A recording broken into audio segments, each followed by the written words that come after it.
Hey, welcome back to the About the Labor podcast here at VikingsTerritory.com. I am BJ Reidell, back here with my guy, Drew Mahowald, and today we're just kind of talking about the Super Bowl as a whole, everything that kind of went down in Minnesota over the last week or so.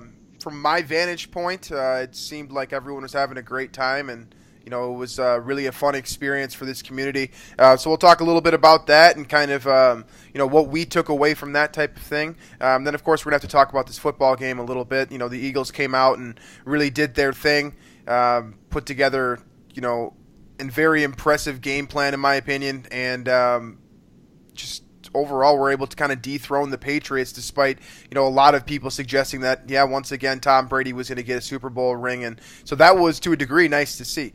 So we'll talk about all that, and then we'll finish up with some Twitter questions. So that's the show plan for today, and we'll kind of see where it goes. So let's start out here with this game itself and just kind of knock that out. The Eagles came in as kind of a weird underdog, I think.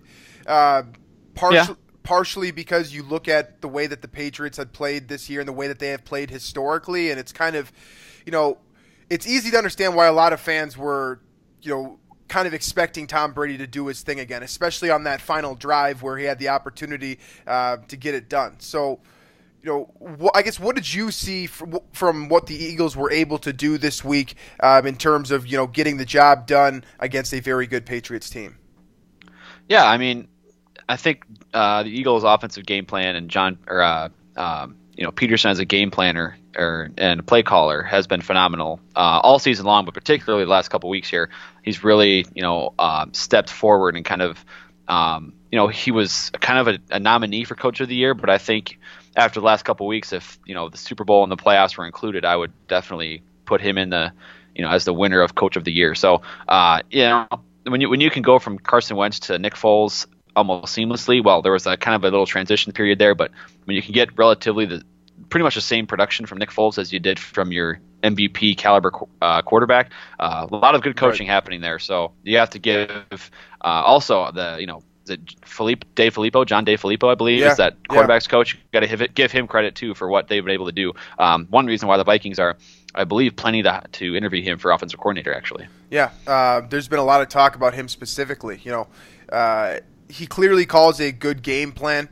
He knows what he's doing out there. And like you said, he was able to get the most out of two quarterbacks this year. And that's something that I think that Minnesota Vikings fans can kind of relate to it to a degree, right? The work that Kevin Stefanski and Pat Shurmur did this year in order to get Case Keenum prepared despite the situations going on with Sam Bradford and Teddy Bridgewater. You have to respect that, I think, as a fan. And then you look at I saw that Doug Peterson said this today. I read this, I believe it was in Pro Football Talk. He was talking about how coaching aggressively can be the difference between winning a Super Bowl and being 8-8. And you look at what happened with Jeff Fisher the last couple of years, and you look at what Doug Peterson was able to accomplish with the same quarterback, and you can kind of connect the dots a little bit there and be like, okay, so maybe it really was Jeff Fisher that wasn't getting the job done with the LA Rams, and maybe Nick Foles is a lot better. You said this earlier this year about Case Keenum. Maybe it's not as black and white as we thought it was. Maybe this guy really is a very good quarterback. He just needs the right pieces around him. And Philadelphia, at least in my eyes, definitively proved that they have the right pieces to get let's call him an average quarterback. I think that's probably fair based off what we know about Nick Foles to date, with exception to winning the Super Bowl, of course, that they definitely they definitely have the pieces to elevate the talent around him. Offensive line was very solid. Skill players on the outside. Alshon Jeffrey made a couple of big plays. Zach Ertz. Corey Clement. My God, the running backs. LeGarrette Blount had an unbelievable run. Corey Clement had an unbelievable run. Jay Ajayi was the same guy that we kind of expected from him when he was in Miami. It was that was a battle, and it was a really, really exciting Super Bowl. And from my friends that I have spoken with, they're very disappointed, of course, about the Vikings not being in the Super Bowl, and how could you not when you get that close? But at the same time, you look at what the Vikings were able to accomplish and what Minnesota specifically was able to accomplish, and it's a little bit easier, I think, to get over that the Eagles are the team that got their first Super Bowl victory ever, as opposed to Minnesota. Right. I mean, if you're like me and kind of had no rooting interest whatsoever in this game, you can look at it from that angle and say, well, Philadelphia got their first win. You can see on social media everywhere the celebrations going on in Philly, whether you think they're right or wrong. Right. Point is that those fans are feeling that jubilation for the first time. But I wanted to touch on something that kind of I've been thinking about over the season here, and I think Philly has almost confirmed it, and that's that, we've talked a lot about quarterback play and how much the situation matters, how much the teammates matter, how much the scheme matters, how much the coaching matters. And I think we saw that all season with Case Keenum, bringing out the best in him. And we saw that now with Philly when Nick Foles went in there. In the past, 4 or 5 years, he's been a very middling quarterback. He had one tremendous season in 2013, but he's been very inconsistent since then, and crazy, inaccurate, or at least the numbers down the field were not good, and deep throws. And now the last couple weeks, it's just been off the charts. So I think you have to point out how much of that matters. The coaching, Dave Filippo and Doug Peterson, phenomenal, right? Yep. We just talked about the skill players on offense and the offensive line, phenomenal. The defense, they didn't really show up against Tom Brady. There was the most combined yards in an NFL game of all time. But point being, a lot of quarterbacks can thrive in that situation, a lot, which is why I am somewhat reluctant about this Kirk Cousins thing, because if you keep Teddy Bridgewater, you keep even Case Keenum, and you bring in, for example, John DeFilippo to be offensive coordinator, and you keep this offensive line, you keep these skill guys, you could still have similar success to what happened this year, which is why, I don't know, it just seems like the more we think about this, the more the NFL is proving it, that situation, coaching, skill players around you matter a lot more than the quarterback's actual ability. Absolutely. I'm looking at the ESPN box score right now. Nick Foles, 28 for 43, 373 yards, 3 touchdowns, 1 interception. Tom Brady, 28 for 48, 505 yards, 3 touchdowns, 0 interceptions. And those numbers in itself are phenomenal, right? There's going to be a lot of people that look at the box score and they say, wow, Nick Foles is an elite quarterback. We need to pay this guy immediately. And Tom Brady, of course, has already been paid. We know his accomplishments. Nothing really changes. That was kind of expected to a degree, I think. And, you look at the skill players around those two guys, right? LeGarrette Blount, Jay Ajayi, Corey Clement, we mentioned all three of those guys already, but Blount had 90 yards rushing. Ajayi had 57 yards rushing. Then you got Corey Clement with 100 yards receiving.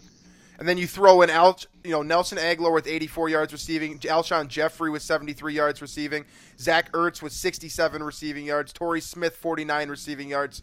And then you go over to New England, and it's almost a mirror image, right? You've got all of these different guys contributing. James White is the leader for New England's rushing. 7 carries, 45 yards, and a touchdown for James White. That's a guy that came out of Wisconsin and he proved this, I believe, was it last year in the Super Bowl or 2 years ago in the Super Bowl? Yeah, it was. He's more of a receiving back, but he was able to get it done in between the tackles as well. And then we saw Rex Burkhead, comes from Nebraska, was in Cincinnati, I believe it was last year or 2 years ago. He came on in a big way. Danny Amendola had maybe the game of his entire life here. 8 receptions, 152 yards. Chris Hogan, 6 receptions, 128 yards. Rob Gronkowski did his thing again. He's the most dominant tight end in NFL history as far as I'm concerned. And you just look at all these different players and kind of the way they were able to contribute, and that to me brought about a very, very competitive and also very exciting Super Bowl. So, even for those of you who are not Vikings fans tuning into the show, for those of you who are not Vikings fans tuning into the show, I thought that was a hell of a football game. You look at it really was, and that's all you can really ask for. I think is that ultimately what it comes down to is just trying to come up with the most competitive game available, and that's exactly what happened here. Yeah, the last 2 games at US Bank Stadium have been pretty fun. You had the Minneapolis Miracle, and you almost had another Minneapolis Miracle last night if that Hail Mary went or was successful for New England at the end there. But that was. It turned.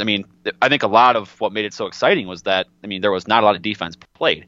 You had the one strip sack, you had the interception, but outside of that, how much defense was played? They had 1,100 yards, which is funny because both of those defenses were top 5 this year, I believe, in points per game allowed. So you have to credit to Josh McDaniels on New England side of the football, and you have to give credit to Doug Peterson and John DeFilippo from Philadelphia. those offensive game plans, both of them just dominated top-ranked defenses in that game. It just came down to one play at the end of the game there. Because I mean, if that fumble doesn't happen, I'm 100% confident Tom Brady goes down and wins that game. So I think it was Brandon Graham that had the strip sack there. But regardless, it's funny how even one defensive play there from the entire game made a difference. So offense, the defense wins championships. Motto took a big hit yesterday because the Eagles that offense was unbelievable. Well, both offenses were unbelievable, but yeah, I mean that was an offensive firework display. Yeah, that was we've been preaching that all season long, right? That a good defense is capable of getting the job done, and then Mike Zimmer's defense gets shelled, and then we see the Patriots defense, which was ranked, I believe, in the top 4 in terms of points allowed per game, and then Doug Peterson and his Eagles, like the way they played defensively as well was not awesome. We just went over Tom Brady's numbers, so clearly something wasn't working there. But at the end of the day, you come into kind of a very explosive Super Bowl, and that's exciting. And then I thought Minnesota really put on too as well. Did you watch the halftime show? Right? Were you paying attention at all? I did, yeah. I thought that was unbelievable. The Prince tribute was super cool. I thought that the world kind of saw a lot of what Minnesota's culture is all about this season. And that, to me, is really the coolest thing. We saw so many different people visiting the Mall of America. I was down there, I believe it was on Thursday. Eric Kendricks was down in Indochino kind of doing a meet and greet with some fans, so I went down there and checked that out. And there was, there's tons of different jerseys across the mall. Unfortunately, not a whole lot of Vikings jerseys, but it was cool to see kind of the amount of diversity, I suppose, among fans. And while I am someone that will speak out against, Eagles fans who are not awesome, but there are good fans too. And I think Minnesota pushing its culture on everyone this season to a degree, just because the Super Bowl is hosted in Minnesota, you have fans from all over the country watching this team and wanting to come check out this new stadium. It was the perfect opportunity for Minnesota to really show its true colors, I suppose. And the Minnesota nice thing, I think it rubbed off on some people. Yeah. I think people were impressed. I think it was funny that I was following a lot of the tweets from national media people that were flocking into Minneapolis, and I think there's two trains of thought that I kind of noticed. One was, aware that it's going to be very cold, but very open to the culture and kind of being open to, I guess, being impressed by the city. Open to the different things, the possibilities, the events, and the people.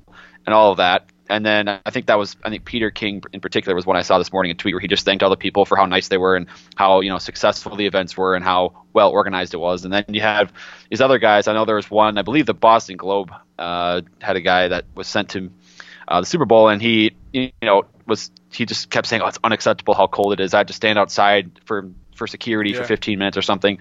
But it's like, I mean, it's going to be cold. Like, you're cold outside, but how often are you outside when you're covering the Super Bowl at an indoor stadium, and then you have your whole media row at the Mall of America indoors? Like, I mean, sure, complain about the cold for the 10 minutes you're outside during the day. I mean, that's whatever. That's fine, right? I mean, I was doing the same thing on Twitter yesterday where I was looking at I saw Chad Johnson or Chad Ochocinco, however. Yeah.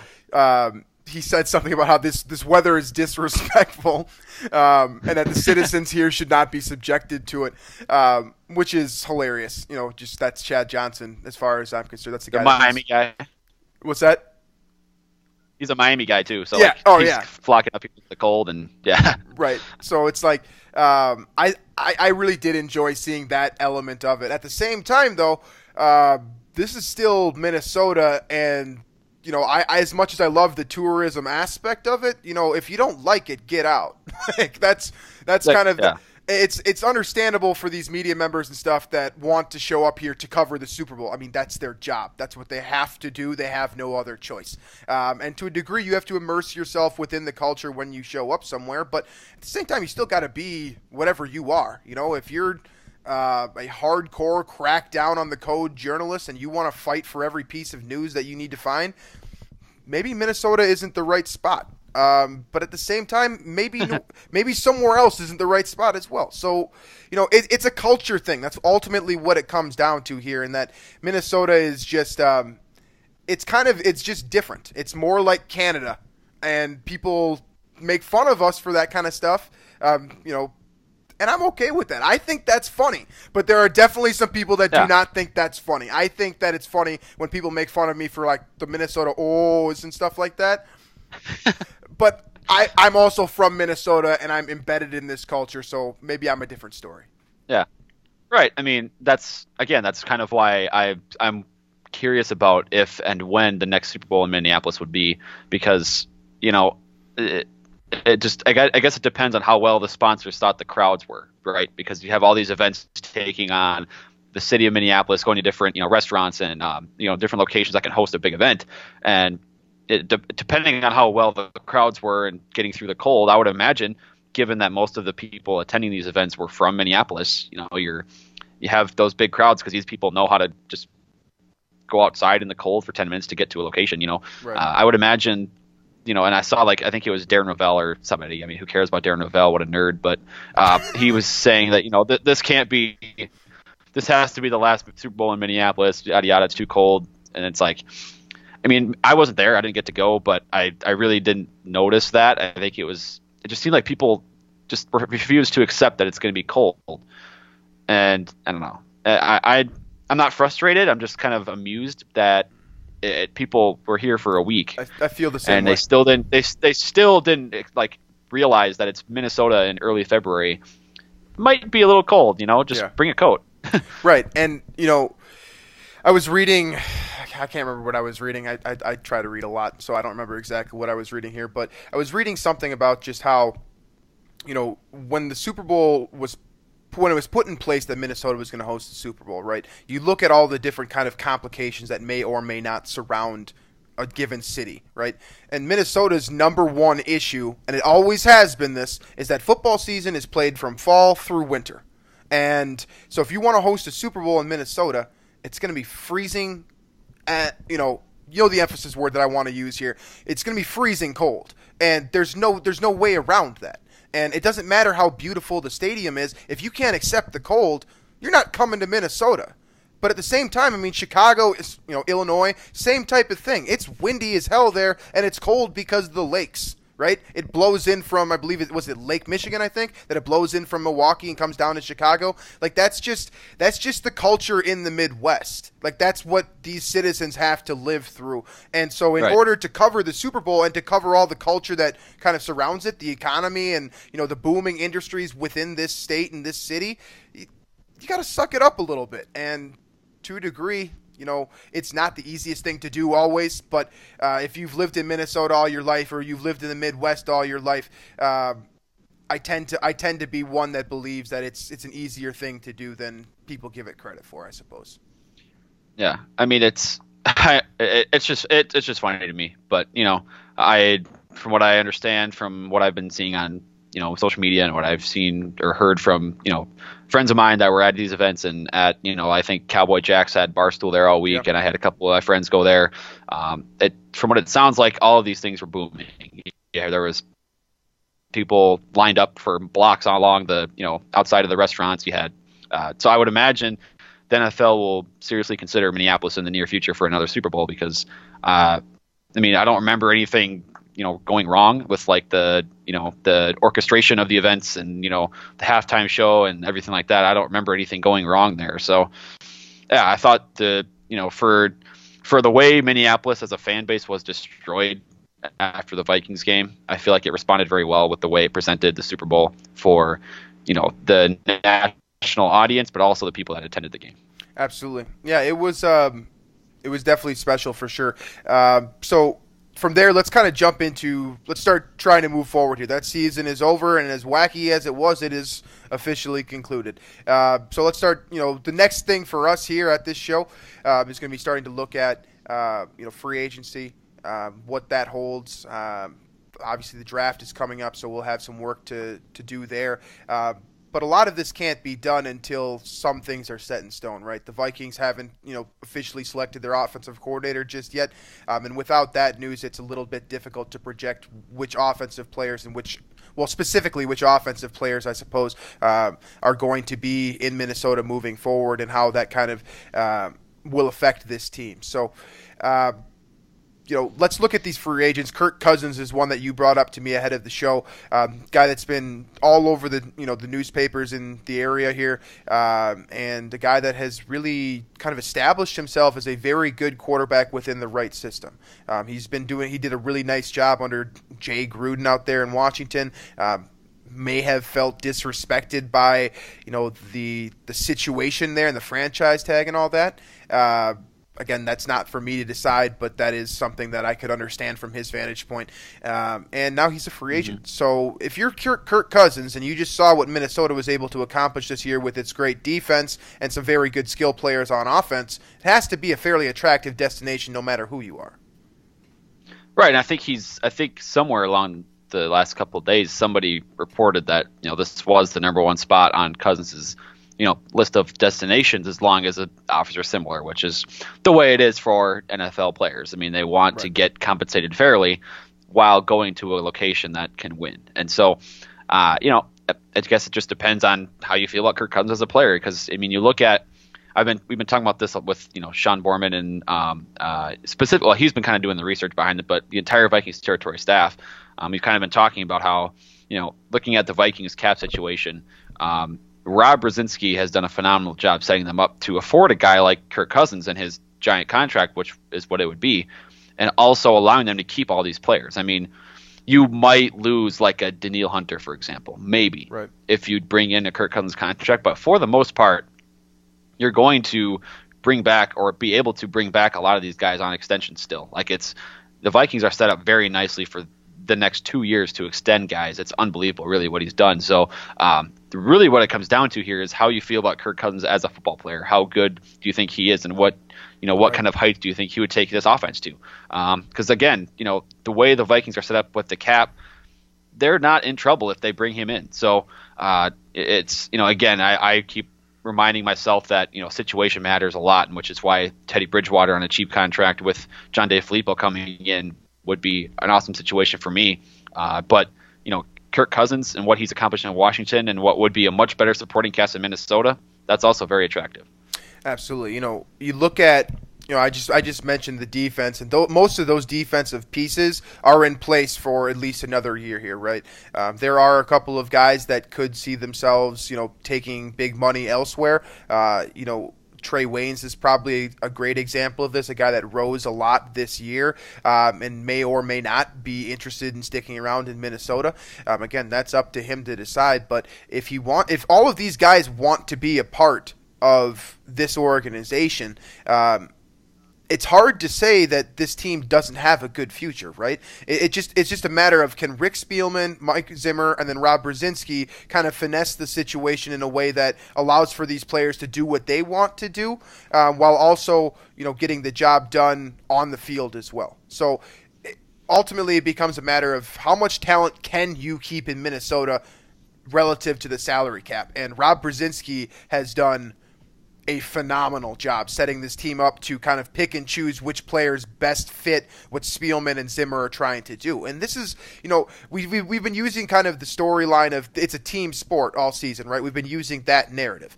And that narrative has not changed. It's just the season's over. Now we enter the next season here, and the team sport right now is about what the upper management are able to do. What decisions is Rick Spielman and Mike Zimmer, what can they do in order to improve this team? And we've seen in the past that Spielman has done a great job bringing in the right free agents and guys that kind of work well within the right system. So when you look at that aspect of it, ultimately what comes down to how you make the decision on which quarterback to roll with here, that comes down to who the new offensive coordinator is going to be.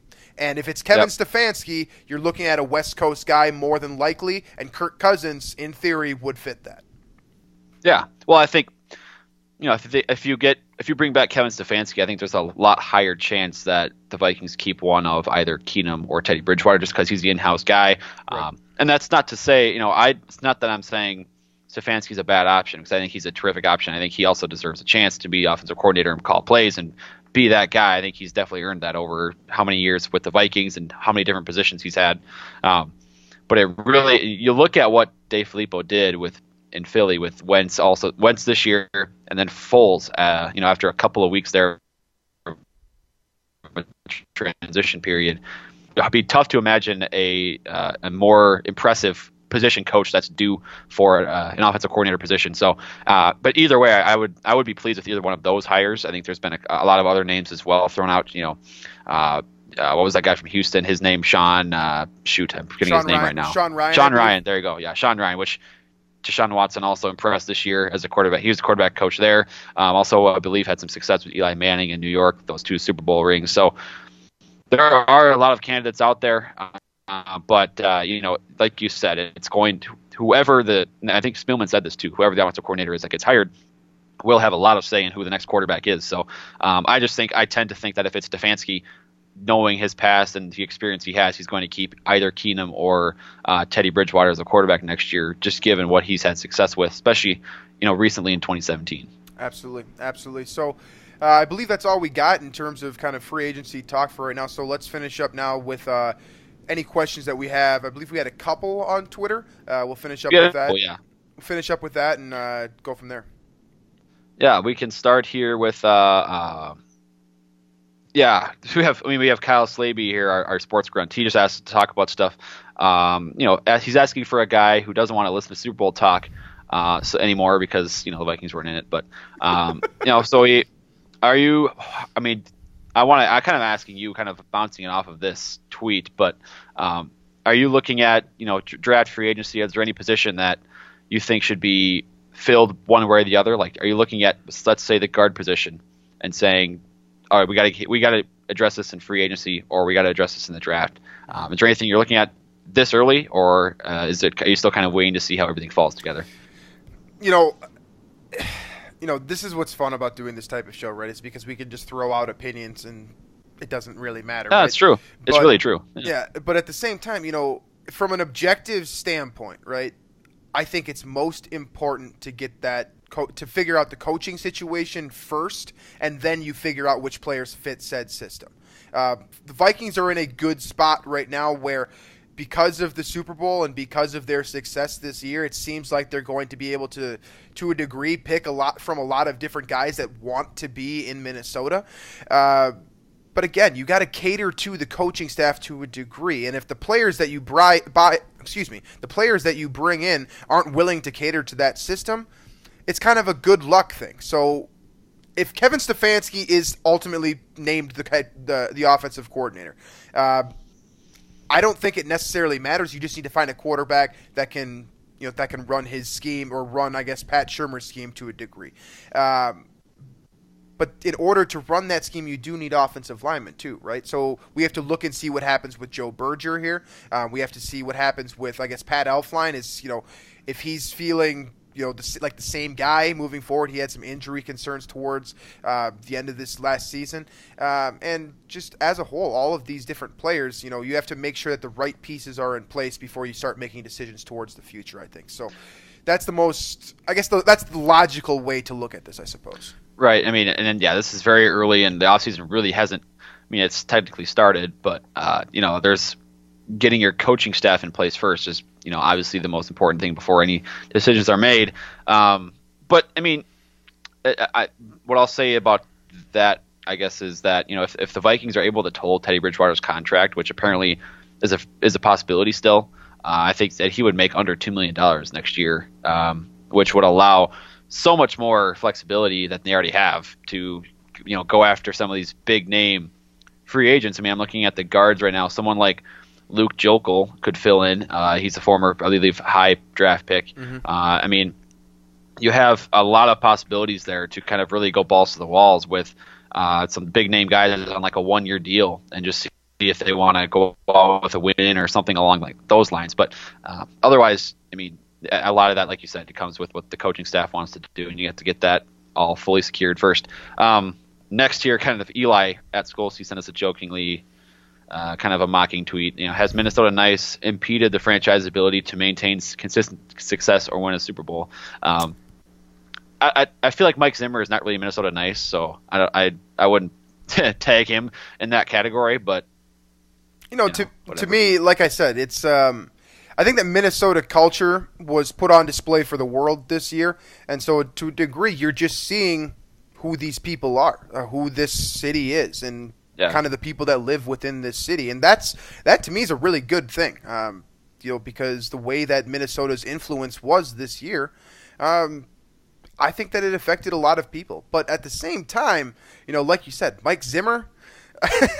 I just don't see Mike Zimmer ever change. He's as straight of a shooter as there is. He's not gonna. He's the least passive aggressive person I think maybe ever. And that's just besides talking to the media, that's one thing.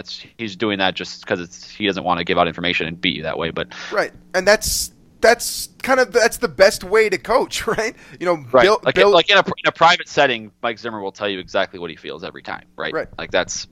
That's kind of what you think, right? It's I think that Minnesota nice.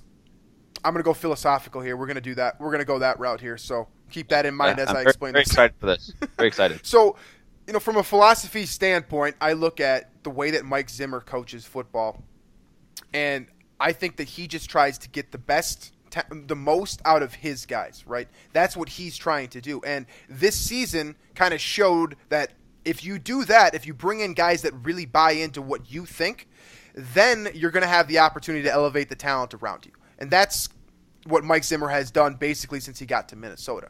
And I don't see that ever changing. The fire is clearly still there. Mike Zimmer is still as fiery as any coach I have ever seen. And the same could really be said about Bill Belichick, despite the fact that a lot of people kind of think that Belichick is a guy that's very quiet and keeps to himself. Well, he's clearly doing something right in New England in order to get these guys to listen to him, right? You need to have both sides of that spectrum. And this Malcolm Butler thing also kind of proves that point. There's just rumors flying around that he and the coaches had a rift, and Belichick's like, all right, I won't play you then, that's... And the way that Malcolm Butler responded, I saw the quote, and for those of you who have not, I'm not going to say it here, so just go check it out for yourselves. That's not the right way to go about this. It's players need to understand the type of power that they do have, right? But they also need to understand that if they want to play in the NFL, they have to respect the NFL.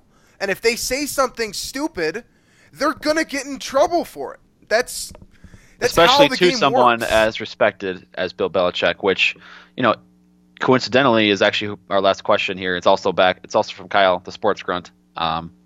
He said, do you think this could be, or he actually says, do you think this truly is the last game where Belichick and or Brady are in New England? Do you think either one of them would lead after this? Well, we saw reports all season long about just New England kind of was in flux. We saw earlier this year that Bill Belichick and Tom Brady were at odds. We saw, evidence of that to a degree on the field, I think. And then, but ultimately this culminates in them getting back to the Super Bowl. They didn't get their Super Bowl ring. So to me, I'm not going to try and get inside Bill Belichick's head. I think that that's just kind of a lost cause, trying to figure out what Bill Belichick actually means. That's just not worth it. But he lost, and he's a competitor. And Tom Brady is the same guy, and Josh McDaniels is the same guy. So I don't know. I guess I don't fully understand exactly what's going to happen there. But my guess, my indication based off what I understand about these guys and the way that they play the game is that they'll both be back. I don't see any. I mean, Tom Brady has said for the longest time that he wants to play into his early 40s, right? That's what he wants to do. And Bill Belichick has shown absolutely no sign of slowing down as far as I'm concerned. So, yeah, I would say that the reason I think Belichick could hang it up, or Brady, I guess at this point, you're losing both your defensive coordinator and your offensive coordinator.